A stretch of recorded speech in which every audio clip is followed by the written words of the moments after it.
Hi, everyone. Welcome to the client-only webinar on sales funnel automation, making the most of your sales funnel automation service. So if you are on this webinar and received this invite, I'm sure you all know Rachel Reed, as she is working with all of you, our senior automation specialist.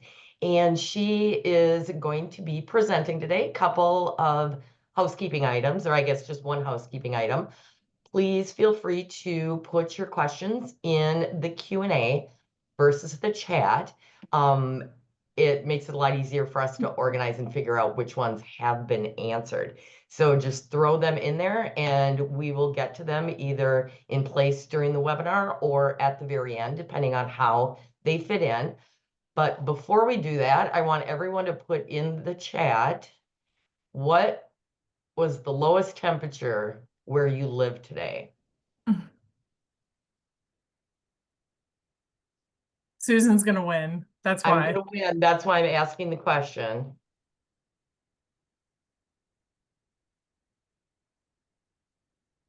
Look at all negatives. Do we have all northerners? Oh, Brian, you're showing off with 38 degrees.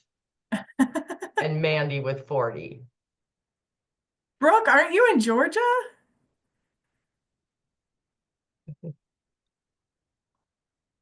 Oh, you're in Denver. Okay. Okay, that would explain it. All right. Okay.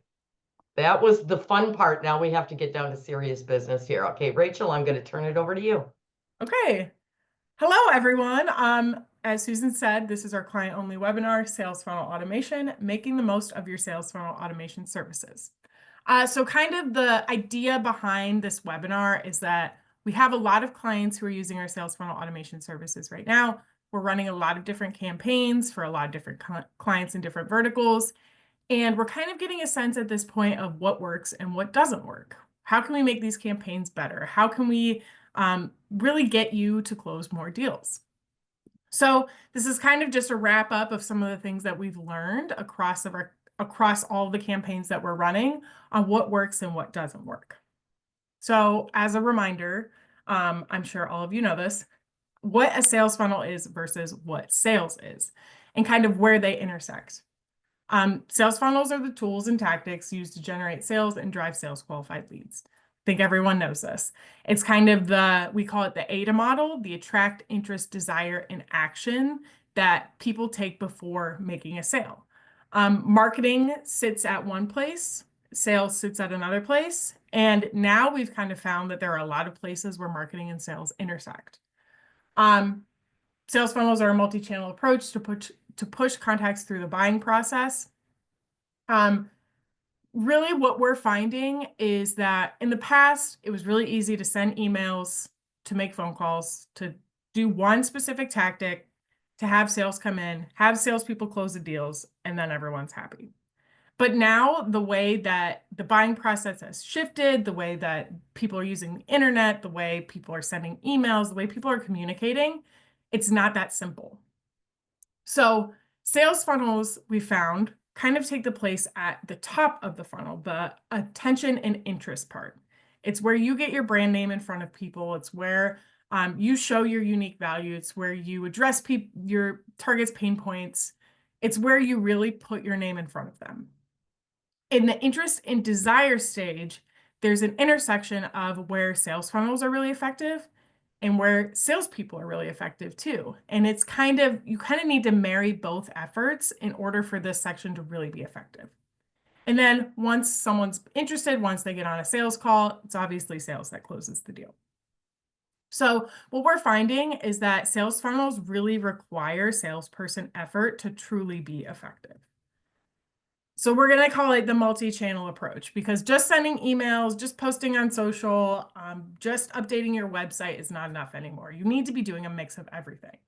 So multi-channel touch points are using different mediums like email, like phone calls, like LinkedIn's, like drop-offs, different ways to reach your prospects, to reach your target prospects. Some data that I found related to the multi-channel approach. Apollo found that in an analysis of over 100,000 campaigns, including one diversified touch point, increased the chance of booking a meeting by 14%. So that's campaigns that are just using email versus campaigns that are using email and phone calls. Sourcewell found that by using 3 channels versus 1, users reported an increase in booked meetings of 112%, which is just crazy to think about.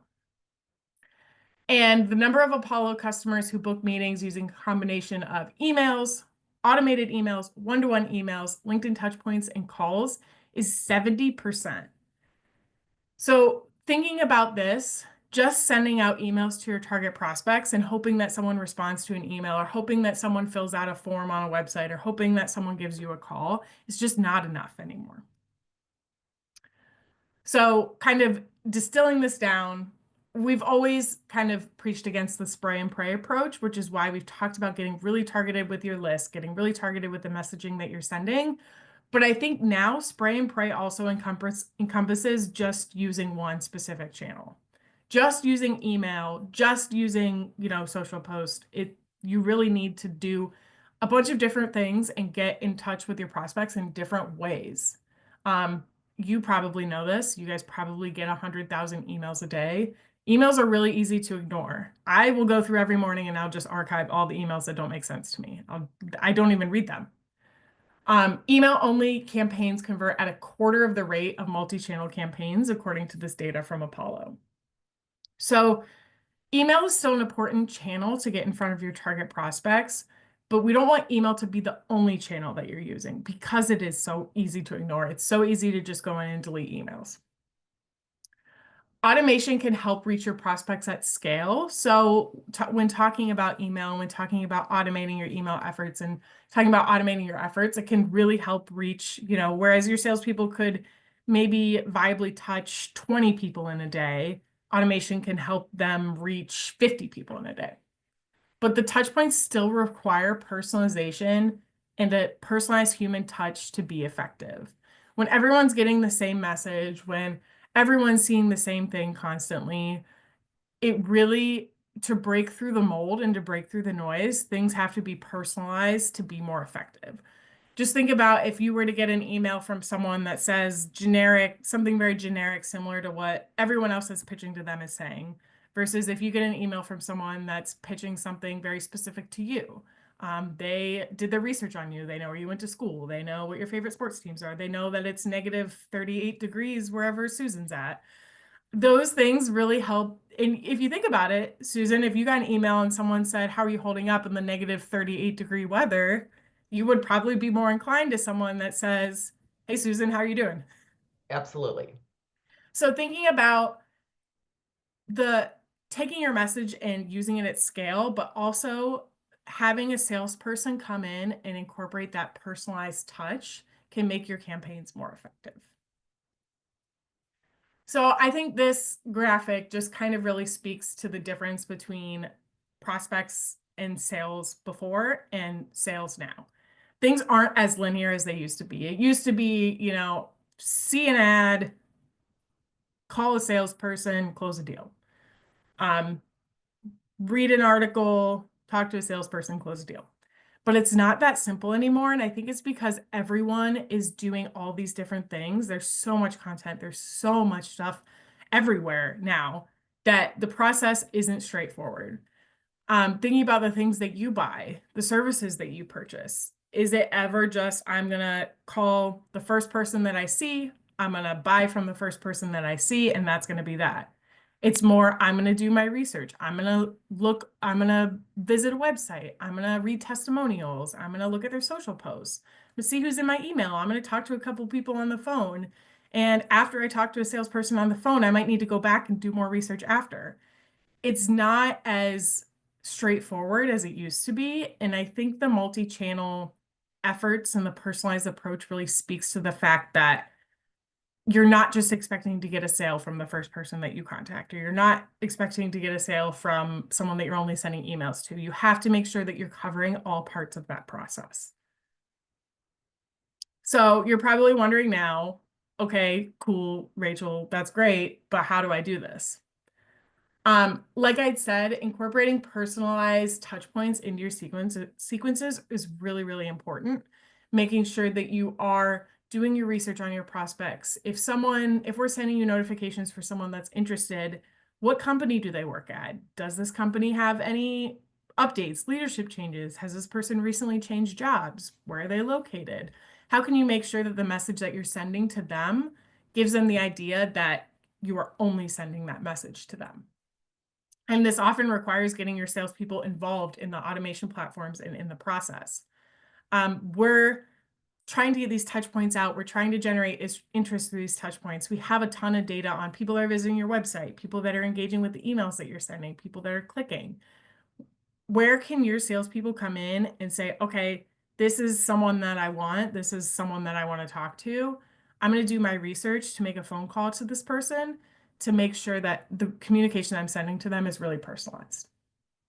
And like I said, leverage the insight that we provide from your campaigns to plan appropriate follow-ups. Do you have the same company visiting your website week after week? Do you have a top prospect that you've been working on who is opening emails? How can we use the data that we're generating, that Haley Marketing is generating through your campaigns to really make your salespeople more effective? Like I said, add personalization wherever you can. Think about the type of content that you would respond to and incorporate that in the touch points that your salespeople are sending. Also, don't wait for the sale to come to you. Don't wait for people to respond. Don't wait for someone to pick up the phone and call you. Make sure that you follow up wherever you can with the prospects that you're seeing that are interested in the services that you offer. And that could be someone visiting your website. That could be someone opening the emails. That could be someone downloading the signature content. So kind of an example of what one of these campaigns would look like and incorporating automation in the process. So if we were to leverage a tool like Apollo, we could build out campaigns that incorporate these different touch points to where your salespeople know exactly what they need to do at what step. So an example of a campaign like this would be, we send the first automated email. 2 days after the email goes out, your salesperson receives a task to make a phone call to this contact. 30 minutes after that phone call task, they receive a task to send a LinkedIn connection invite. At some point, there may be a direct mail piece. Okay, let's plan a drop off to this person, or let's send them a personalized mail message. And then after that, maybe a personalized email follow-up. Hey, did you get my letter about XYZ?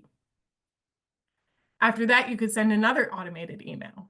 And this automated email could touch on some of the other touch points that you've sent throughout the process. After that email, you can make another phone call, do another LinkedIn InMail, maybe plan a drop off. And each step of the process, you are incorporating the different types of touch points, the personalized emails, the in-person visits, the phone calls, the LinkedIn messages, to make sure that you're getting in front of these people wherever they're at. If you're just trusting email, you're putting all of your money on the fact that this person is opening and receiving their emails, that these emails are even getting into their inbox in the first place. If you are trusting email, LinkedIn, phone calls, personal visits, you're making sure that, okay, if my email is going to their spam folder, I need to make a phone call to reference that email. Did you get this email? If you can't get them on the phone, you're trusting that, okay, maybe I can find them on LinkedIn. And if all else fails, you're getting right in front of them in their office and you're making sure that they know that you're there. So it's kind of incorporating all of these different pieces to make sure that all of your touch points are hitting. That was a lot. I think I went too fast. Does anyone have any questions? I could go back to any slides. I talk really fast. If you have any questions, feel free to put them in the Q&A. I did get a question from Jean, asking if she loved the graphic and will that be sent to her? And yes, the PowerPoint along with the link to the recording will be sent to you. Let's see, what else do we have here? Give people time to type.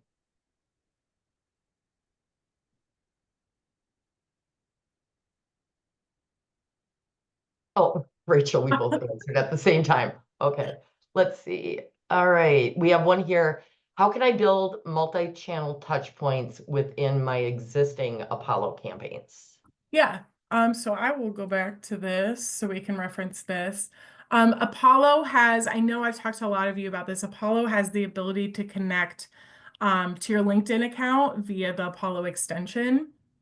So with that extension, we can create LinkedIn connection request tasks and LinkedIn InMail tasks that are sent to that extension. So all you need to do is open your LinkedIn and execute the tasks. Phone call tasks can also be incorporated into Apollo sequences. The piece about Apollo is that it requires your salespeople to be in Apollo and actively using Apollo to see these tasks and, what comes next in the sequence. So there's a little bit of a learning curve in getting sales teams integrated in Apollo, using Apollo, knowing, what to do at what step. But yes, all of these touch points, tasks for personalized emails can be built within sequences in Apollo. Thank you. Okay. How does this approach work if I'm using Sense or Bullhorn automation? Yeah, great question. Sense and Bullhorn automation work a little bit differently than Apollo because they're not exactly designed for sales teams, but you can build internal notifications within Sense if you're using Sense. You can build in internal notifications when people get to a certain step in the process. So say it's day 5, they've received 2 automated emails so far.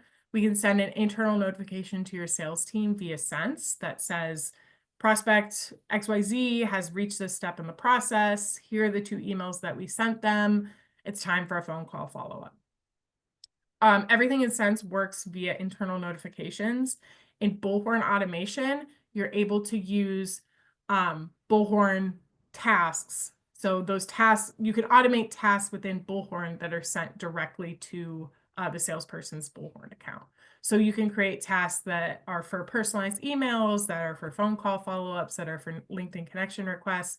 Unfortunately, Sense and Bullhorn automation don't connect directly with LinkedIn, so that would have to work as a task. Right, we have a follow-up question. What about Aviante? I am not sure the capabilities within Aviante. I know Apollo doesn't integrate directly with Aviante, so salespeople would have to be within Apollo. And I don't know if there are any like automation capabilities within Aviante itself. So Maureen, we can talk about that one-to-one next time we talk. And what cadence do you recommend for follow-up?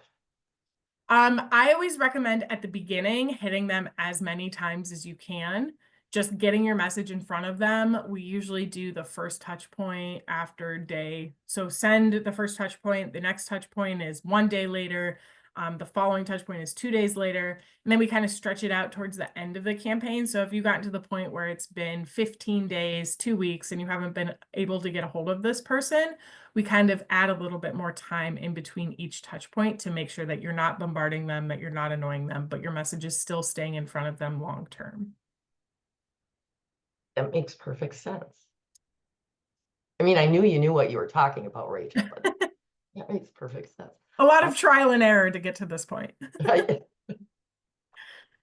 All right, I am not seeing any other questions. Rachel, any last minute advice?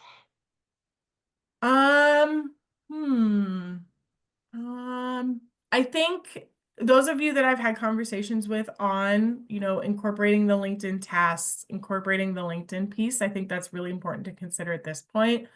I also think that knowing that, especially clients that are using Apollo right now, knowing that we have the 50 email a day send limit, that kind of helps it keep from being overwhelming at each step in the process. So it's not like you're sending 4,000 people through email step 1 and then day 2 you're getting 4,000 phone call tasks. There's a good drip in those campaigns. So thinking about what makes the most sense for you to fit those touch points in, and leveraging the tools that we have to make sure that you are more efficient.